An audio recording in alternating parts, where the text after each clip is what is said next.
apologize for cutting that last bit short. I'm hoping to break it up into 2 frames so that it will upload to YouTube correctly. So, taking from where I left off, music, obviously it exists in the United States. Music education was becoming an idea in people's minds. In 1830, while Mason was introduced to Pestalozzi and ideas by William Woodbridge, who had actually spent 4 years previously in Europe, and brought back with him writings of Pestalozzi and his colleagues. And when Mason found these, he was fascinated by them and ended up translating from German into English one of his colleagues' writings, and put that into practice in his Boston Manual of Music at the Academy there, where he was a teacher.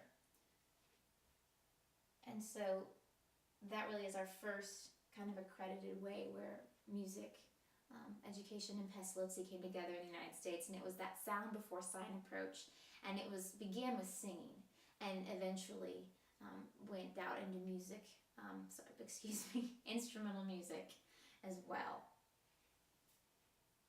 Sound before sign, and even I think we take into teach A before B and B before C, and even here at the University of Iowa, his ideas are introduced in our methods courses.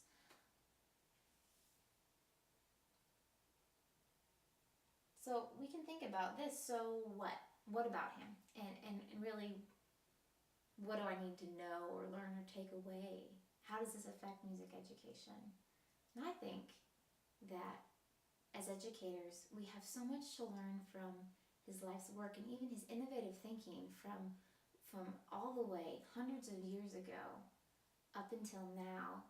The impact that he's had.